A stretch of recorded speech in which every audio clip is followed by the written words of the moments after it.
Good morning. It's Tuesday, the 15th of March, 2015. A couple of emails have flooded in, boys and girls. They've flooded in. First, I noticed this. I've got to read this story to you today. Do not order all-day breakfast, it says in the Daily Mail today. McDonald's workers say they can't keep up with the new all-day menu as customers complain of crap food. What, you've only just realised that? Sneezing, stand by. Every time. I've been in here. Oh no, it's not coming. It's not coming. I've been in here now half an hour in this room without sneezing, spoken to a couple of people, no trouble at all. The moment I start, I'm sneezing again. Maybe I'm nervous. I'm nervous making this trans-global, international, throughout outer space television show for you. That's what it is. It's nerves. Back to the story. It says that they can't keep up with the new all-day menu as customers complain of crap food. It says customers may have the convenience of ordering a bacon and egg McMuffin at any time of the day, but McDonald's new all-day breakfast is causing headaches in the kitchen.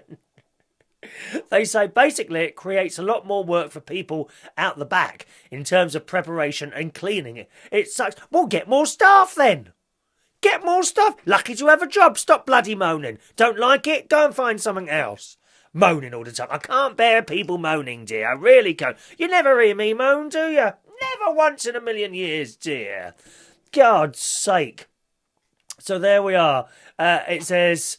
an ex, okay, ex. So he had the right idea, or she. He got out, don't like it anymore, leave. An ex-McDonald's employee posed the question, current employees at all-day breakfast Macca stores, how do you manage it without falling behind? I know what they mean, dear. I'm always falling behind here, boys and girls. I run my life on being to schedule. We must be on time. We must be on time, mustn't we? Yes.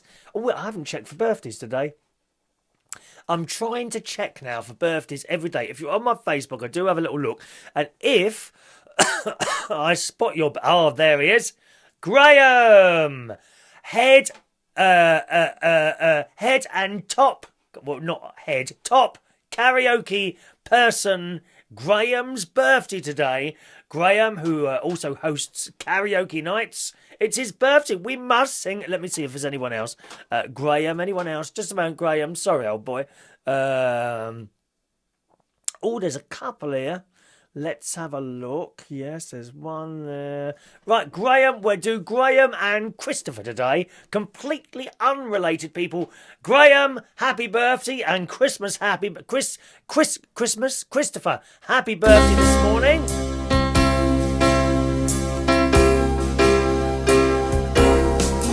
Happy birthday to you. Happy birthday to you. Happy birthday, Graham and Christopher. Happy birthday to you. Oh, yes. Don't you think that was timed well then? Graham and Christopher. I'm very, very good at the timing. There will be... Happy birthday, you two. Hope you have a wonderful time, all right? And there will be more singing today, boys and girls. More singing at the end of today's global broadcast for you by me truly, okay? I shall be singing a lovely song. A lovely song that will help you through your day this morning. It really will. Now, there's been a complaint, boys and girls. There's been a complaint from Chris Lotz. I've got 2 emails coming up. 2! You see, no emails for weeks and weeks, and then 500 come along, all within the space of 2 minutes. And here's just 2 of them. First of all, from Chris Lotz. Greetings, Chris. Who says, bloody hell, mate. I don't know if we can have swearing in emails. I may have to set. Shut up, clock. I may have to set my internet equipment to ignore emails with swearing words. He says, bloody hell, mate, on your Saturday, March the 12th show, you hooked us all in with the Daily Mail food and diet myths. It's still here, dear. It's still here. I just haven't got around to it. I haven't remembered, actually, to be honest. With a promise of part 2 in the next video. But we waited and waited and waited and never got a food diet myth part 2. Well, it's here. It's here. I'll do it. I'll do it after the other email, okay? Where is Putney? So much rubbish in here, too. Oh. Bit of a plant. Look, my spider plant has got babies. Look, Chris. Look. Babies.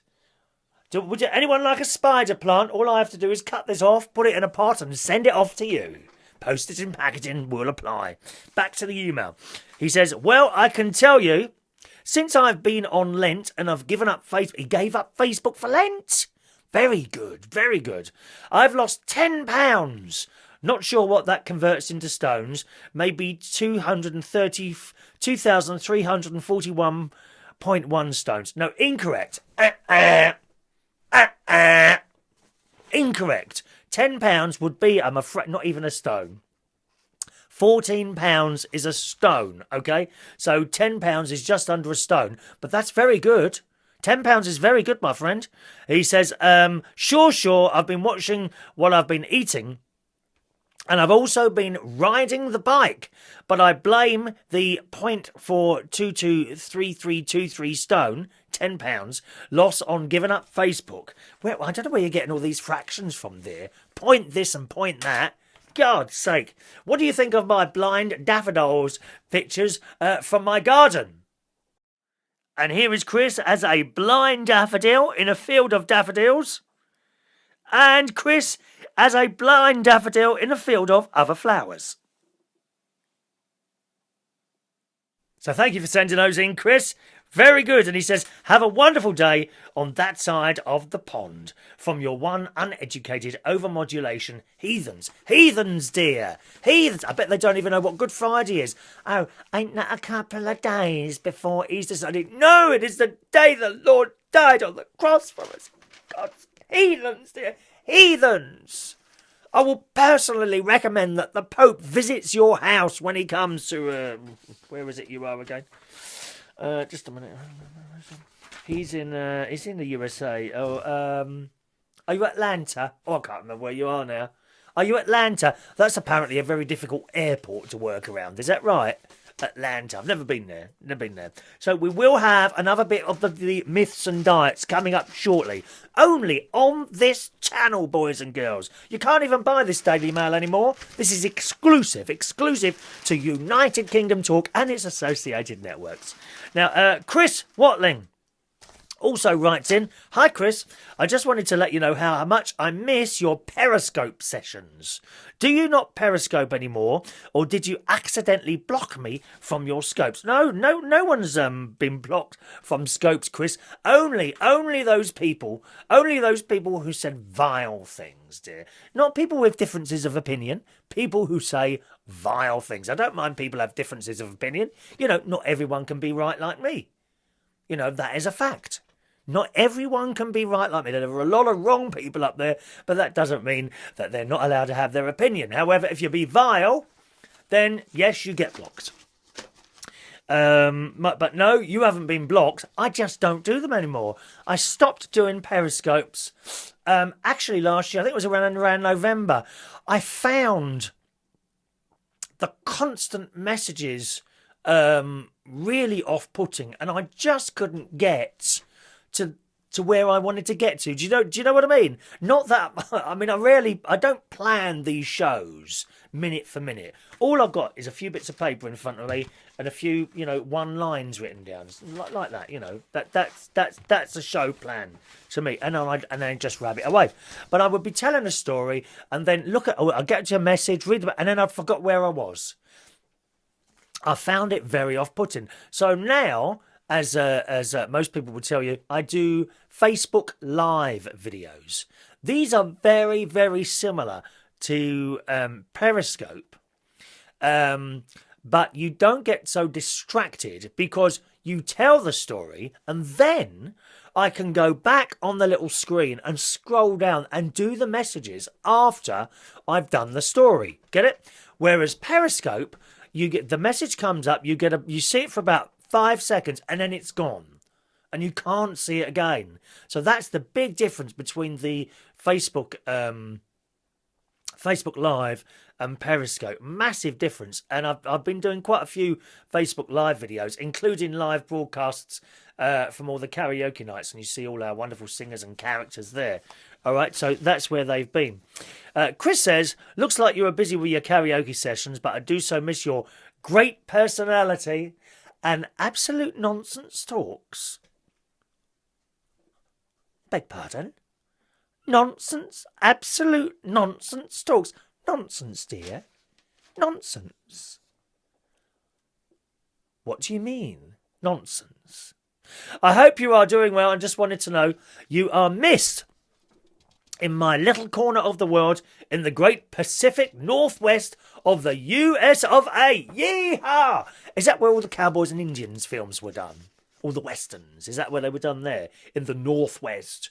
Best to you from Chris Watling. Sent from his iPad. Sent from his iPad, dear. Oh, very posh. I've been thinking about getting a little mini iPad.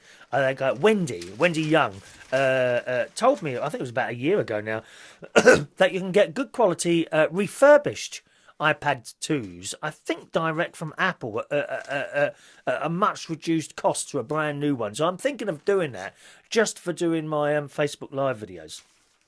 Right, now, as requested, do you know, I think we're in very dangerous times are about to appear in the world. If you didn't think it was dangerous already, I don't know what you think about this, boys and girls, but we've got lots of people coming together here who absolutely hate each other. Now, we've got Mr. Putin in Russia, Mr. Trump, I think, is going to become president of the US, and King Hing Flum Dung Jing Chong of North Korea.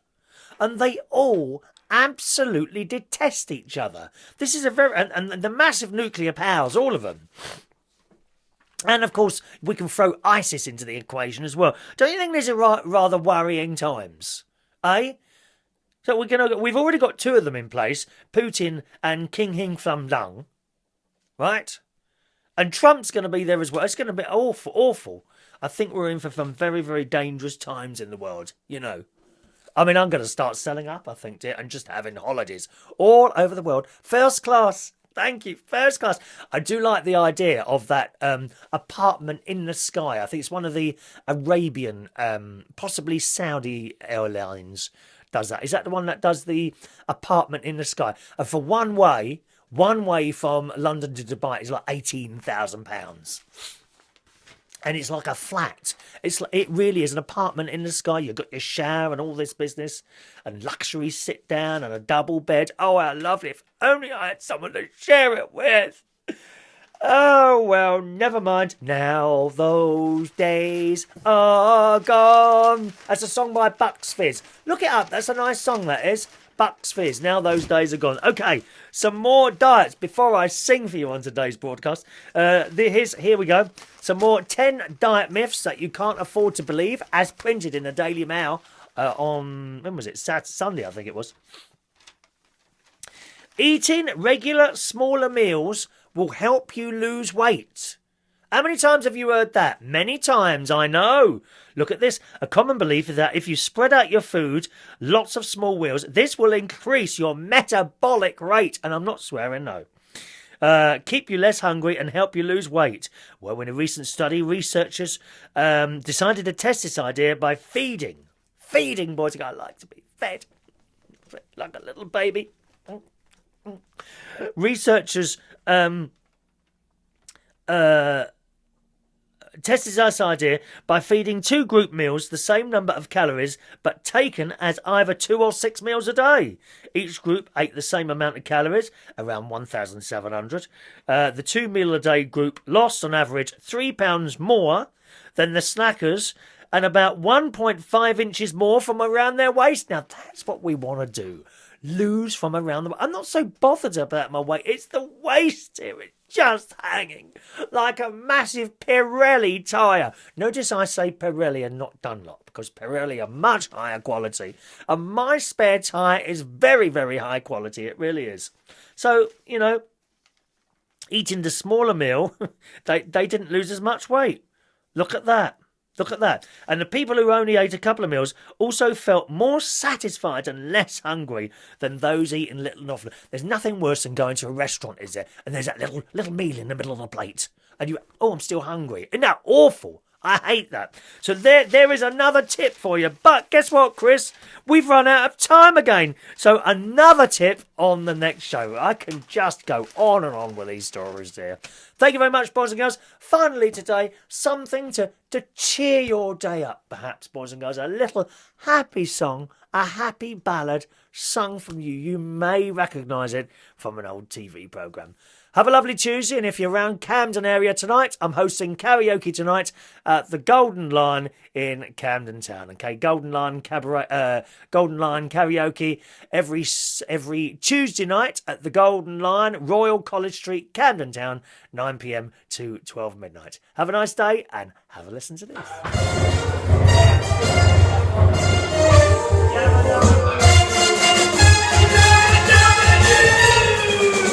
Flintstones, meet the Flintstones, they're the Boston family.